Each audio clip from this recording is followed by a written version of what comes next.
안녕하세요, 앨런입니다. 오늘은 해외여행을 떠날 때 어떤 카메라 또는 렌즈 구성으로 가져가는 게 좋을지 이런 이야기를 한번 해보겠습니다. 제가 지난주 내내 이제 프랑스랑 독일 출장이 있었는데요. 대부분 프랑스 파리에 있었고, 그 다음에 일부 프랑스 외곽 지역으로 이동하면서 육로를 따라서 이제 독일로 넘어갔는데요. 그러면서 이제 출장이면서도 사진 여행도 겸했기 때문에 사진을 찍을 시간이 상당히 많이 있었습니다. 그래서 좀 더 카메라나 사진 렌즈 장비에 대해서 욕심을 냈는데요. 그런데 제가 여행을 좀 많이 다녀보면은 카메라를 다수 가져가서도 이걸 바꿔서 찍는 것 자체가 짐이 되고, 오히려 그러면 집중해서 찍기 어렵기 때문에 나중에 돌아와서 보면은 오히려 마음에 드는 사진이 극도로 적었던 경험을 많이 했던 것 같습니다.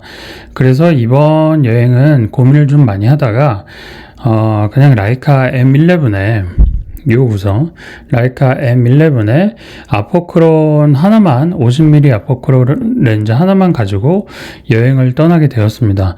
물론 중간중간 이제 비로를 찍기 위해서 제가 영상을 좀 남기려고 소니 바디를 같이 들고 갔는데요.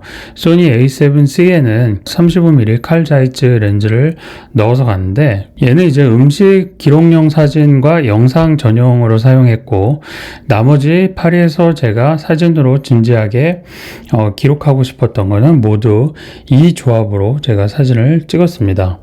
근데 여러분들, 프랑스 같은 경우에 에펠탑부터 시작해서 정말 다양한 피사체가 있는데 대부분 다 웅장하고 거대한 것들이 많이 있습니다. 예를 들면 성당도 굉장히 많이 있는데요. 유명한 성당을 빼더라도 지금 이제 화면에 보여드리는 이런 몽마르트 언덕에 있는 성당 같이 유명한 성당을 빼더라도 대부분 동네 성당까지도 웅장하고 굉장히 이제 중세시대 같은 그런 느낌이 나는 성당들이 다수 있는데요. 이런 성당을 찍기에는 사실 50mm가 상당히 부족합니다. 그런데 왜 제가 50mm를 선택을 했을까요? 일단 첫 번째 이유는 선택과 집중을 하기에 50mm가 가장 좋은 화각 중에 하나고요.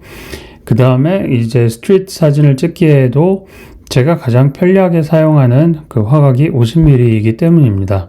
사람의 집중도 할 수 있고, 배경도 일부 담을 수 있고, 오히려 넓게 담지 않아서 여기가 지금 어떤 지역인지 알려주는 정보보다는 제가 보여주고 싶은 정보를 통해서 독자에게 이 어떤 사람과 배경에 대한 느낌을 제가 보는 시선으로 전달하고 싶어서 저는 50mm를 선택을 했습니다.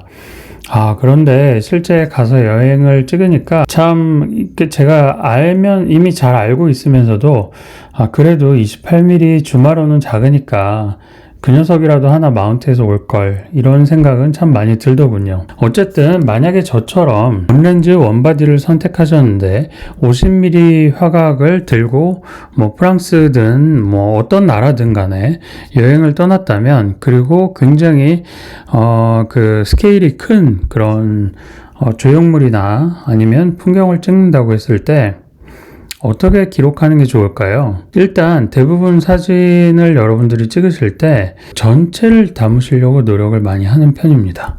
그런데 저는 전체보다는 일부를 잘라서 담는 연습을 좀 더 많이 해보시면 어떨까라고 조언을 드리고 싶습니다.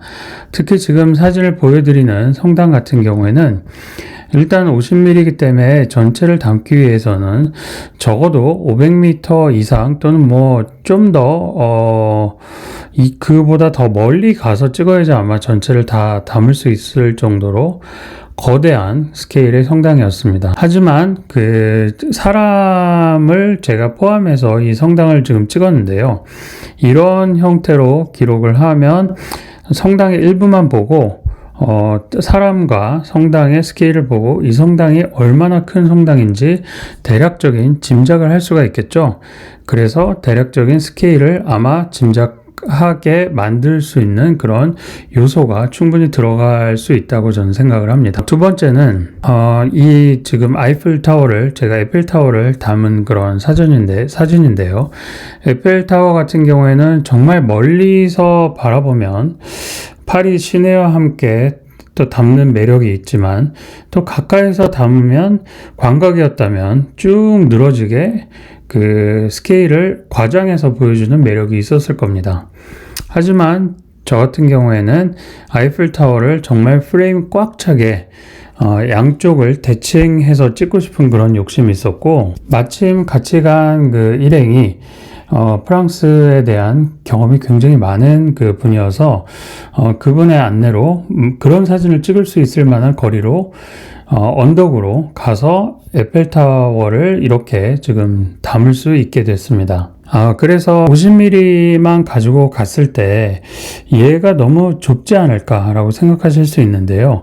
내가 어느 거리에서 찍느냐에 따라서 사진은 그 사진을 마치 50mm로 찍지 않은 그런 더 넓은 화각으로 담은 것처럼 보이게 만들 수도 있고, 또는 정말 내가 일부만 잘라서 담음으로써 50mm로 찍었지만 상상력을 자극하게 만들 수 있는 그런 그 사진을 얻을 수도 있을 거라고 생각합니다. 그리고 특히 인물을 포함한 그런 현지의 그런 느낌을 담기에는 50mm보다 좋은 화각은 없다라고 생각합니다. 지금 보여드리는 이 사진들은 제가 다니면서 틈틈이 찍은 그런 인물을 포함한 스트리트 포토그래피인데요.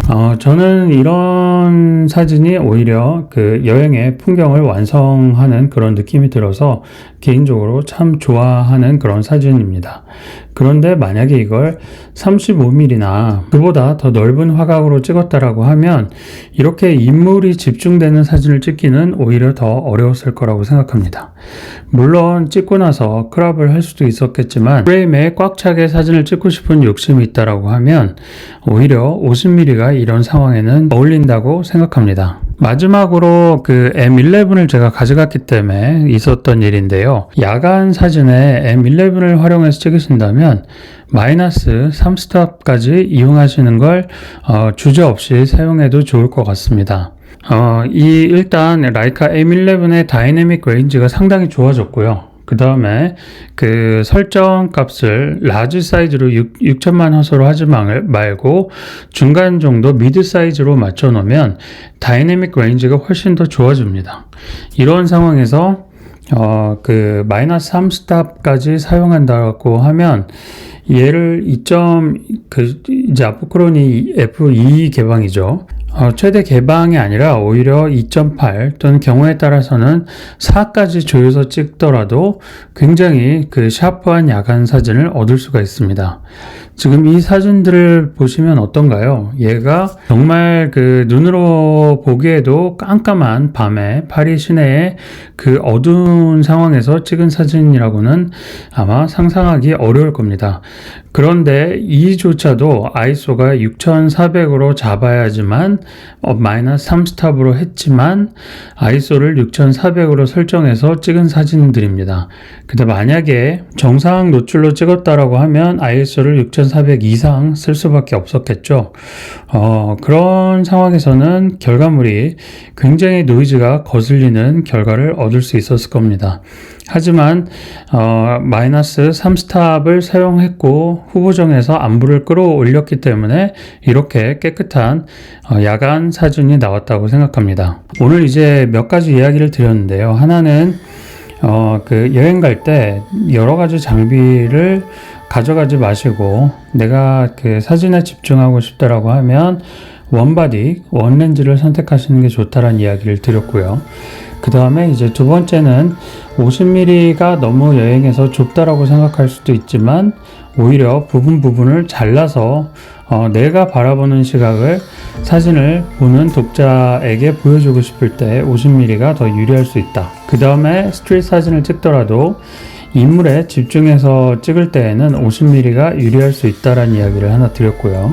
라이카 M11 유저라고 하면 그 11 유저라고 하면 마이너스 3스탑까지 주저없이 사용하고 후보정에서 깨끗하게 하이라이트 부분, 내가 강조하고 싶은 부분은 빛이 있는 부분은 끌어올리고 나머지 안부는 그대로 둬서 깨끗한 야간 사진을 찍으시면은 여행 사진을 맛깔나게 찍으실 수 있는 그런 팁이 될 것 같습니다. 이렇게 해서 제가 라이카로 찍은 프랑스 여행 사진에 대해서 이야기를 조금 드렸고요. 프랑스에서 찍은 그런 사진들을 조금 슬라이드 쇼로 보여드리면서 영상을 마무리하도록 하겠습니다. 감사합니다.